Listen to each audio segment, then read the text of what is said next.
Saudações a todos que assistem, eu sou Fábio Alban, cardiologista, e hoje vou falar sobre síndrome metabólica, um conceito que foi introduzido na década de 80, observando alguns elementos metabólicos que vinham normalmente agregados e que influenciavam no risco cardiovascular e no risco da pessoa se tornar diabética. Inicialmente eu gostaria de mostrar os elementos que compõem essa síndrome, num critério diagnóstico formulado pelo IDF em 2006, mostrando 5 elementos que ao longo do tempo não mudam. O que mudam realmente é a ênfase de certos elementos e os critérios diagnósticos. Em 2006 o IDF postulou a obesidade visceral como um critério central para diagnóstico. Era necessário ter um aumento de circunferência abdominal, dependendo do grupo étnico, como critério indispensável para fazer esse diagnóstico. Portanto, o IDF coloca em 2006 um critério principal diagnóstico que seria a obesidade visceral, ou seja, vista através da circunferência abdominal, dependendo da etnia da pessoa. Os outros 4 critérios deveriam ter mais 2 para fazer o diagnóstico, sendo que 2 vinham da parte lipídica, uns triglicerídeos acima de 150, e um HDL abaixo de 40 para homens e abaixo de 50 para mulheres. O outro critério era pressórico, uma pressão sistólica acima ou igual a 130 milímetros de mercúrio, ou uma pressão diastólica acima de 85. E o último critério, o critério glicêmico, uma glicemia de jejum acima de 100. Se o paciente estivesse sendo tratado para qualquer um desses elementos, também constaria como positivo para o diagnóstico, conforme pode ser visto nessa tabela do IDF de 2006. A definição atual veio a partir de 2009. Os vários grupos se reuniram, várias entidades, e harmonizaram, por assim dizer, o conceito de síndrome metabólica. A obesidade visceral deixa de ser necessária para esse diagnóstico e acaba se fazendo através de 3 dos 5 elementos clássicos, como eu mostrei para vocês na tabela anterior. Circunferência abdominal, esse é um tema interessante para se discutir. Cada grupo étnico tem o seu número para a circunferência abdominal preconizado. O Brasil, nesse sentido, não tem ainda estudos que realmente coloquem qual o número do brasileiro. As várias entidades costumam seguir os preceitos europeus, colocando, como vocês podem ver nessa tabela do IDF, 94 para homens e 80 para mulheres. Acima disso, entraria como um critério diagnóstico para síndrome metabólica. Qual a importância de fazer o diagnóstico de síndrome metabólica? Ela embute um risco cardiovascular, 2 vezes mais o risco dos não portadores da síndrome. E também um risco de 5 vezes maior de se tornar diabético no futuro. Essa é a importância da síndrome metabólica. Por trás dela, sob o ponto de vista fisiopatológico, como vocês podem ver na figura, e a primeira indicação do IDF, existe realmente um componente central na questão da obesidade visceral, ou seja, circunferência abdominal. Ela provoca em pessoas que têm alguma suscetibilidade genética ou até mesmo por questões ambientais, como sedentarismo, um quadro de resistência à insulina.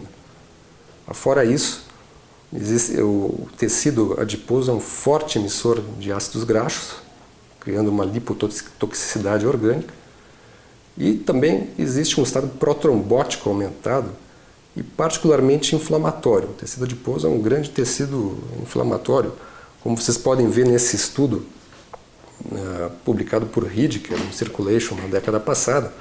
Para cada elemento da síndrome metabólica que é acrescido nesse estudo, existe um aumento linear da proteína C reativa ultrassensível, que realmente é um marcador inflamatório e, por si só, corresponde a um risco cardiovascular aumentado. Isso acaba sendo contemplado em várias diretrizes. O que vocês estão vendo aqui é a diretriz brasileira de dislipidemia, publicada no final de 2013, onde a síndrome metabólica é considerada um agravante. O que isso quer dizer?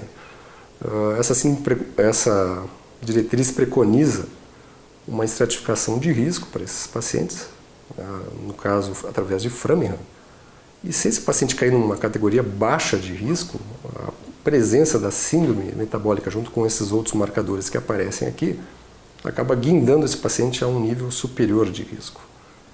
Embora exista uma certa controvérsia nisso e também na própria síndrome metabólica. O primeiro ponto é que esses dados que aparecem na síndrome metabólica aparecem também no Framingham, portanto o paciente pode ser duplamente qualificado no seu risco. E o segundo ponto é essa imagem que eu mostro para vocês e que é um ponto talvez de controvérsia da síndrome metabólica. Primeiro ponto, o risco de se tornar diabético, ele é praticamente, a história é toda contada pela glicemia do paciente. Se eu adicionar outros elementos da síndrome metabólica, por uma glicemia em jejum elevada, eu não vou estar realmente adicionando o risco para ele. Uma glicemia conta toda a história. No risco cardiovascular, várias subanálises de estudos importantes fizeram o mesmo exercício. Fizeram ajustes estatísticos para os componentes da síndrome e viram que o risco é dado pela soma dos elementos. Não existe um plus a mais de risco para determinar se esse paciente tem síndrome metabólica ou não. Então essa é a controvérsia atual de fazer esse esforço de diagnosticar o paciente. Na minha opinião pessoal e de muitos é que ainda existe importância para isso talvez por dois fatores. Primeiro, o fator educativo. Eventualmente, pequenas alterações nesses elementos que não chamariam tanto a atenção do paciente e do clínico, no momento que se passa a fazer o diagnóstico, pode exigir uma atuação melhor, no sentido de corrigir essas alterações. E o segundo, talvez até de pesquisa clínica, entender um pouco melhor como se encaixa a resistência à insulina e outros marcadores e, eventualmente, achar um alvo terapêutico para essa normalidade que é muito presente no nosso dia a dia. Estamos falando de atuação. Eu vou começar falando sobre a redução do risco desse paciente se tornar diabético. Na minha opinião, o melhor estudo é esse que vocês estão vendo na imagem, o estudo DPP, realizado na década passada, onde mostra que ele é um estudo muito interessante por ter vários braços. Existe um braço placebo, como habitual, tem um braço de intervenção com dieta e atividade física, e outros dois braços com farmacológicos, um utilizando metformina e o outro que foi interrompido precocemente por hepatotoxicidade usando uma glitazona, troglitazona. Mas o resultado é bem claro. Vejam nesse gráfico que a incidência cumulativa de diabetes ela é praticamente cortada ao meio com medidas de estilo de vida, ou seja, com dieta e exercício físico, sempre objetivando uma perda de peso. A metformina foi mais eficiente que o placebo, mas menos que essa mudança de estilo de vida. Então, praticamente, esse estudo delineia qual atitude a se tomar frente a esse paciente no risco de ser diabético. É realmente adotar um estilo de vida diferenciado do que ele vem adotando, no sentido de diminuir a fonte do problema, que é a obesidade visceral. Outros fármacos foram testados nesse cenário de glicemia alterada, no que se chama de pré-diabético em alguns lugares, com sucesso, notadamente as glitazonas, mas aí entram questões filosóficas, se realmente é interessante tratar esse paciente com drogas cujo perfil de efeitos colaterais ainda não está completamente elucidado no momento. Ainda eu gostaria de citar uma droga específica, que é a carbose, que foi testada em um estudo na década passada e que, além de reduzir casos de diabetes, nesse estudo que vocês estão vendo, reduziu desfechos cardiovasculares. Seria uma notícia excelente, mas esse estudo publicado no JAMA foi um estudo cheio de críticas, cheio de problemas. Primeiro, vocês veem nessa figura que o número de desfechos cardiovasculares foi muito pequeno, o que realmente pode trazer uma questão de ter sido meramente um achado aleatório. Mas esse é o menor problema do estudo. Ele sofreu várias críticas, sendo que alguns grupos até pediram a retirada desse estudo pelo JAMA, o que acabou não acontecendo. Seria interessante, talvez, um novo estudo com um N suficiente para testar essa hipótese, mas é algo que provavelmente não deva ser utilizado no atual momento, a carbose, nesse sentido de prevenção. No sentido de redução de risco cardiovascular,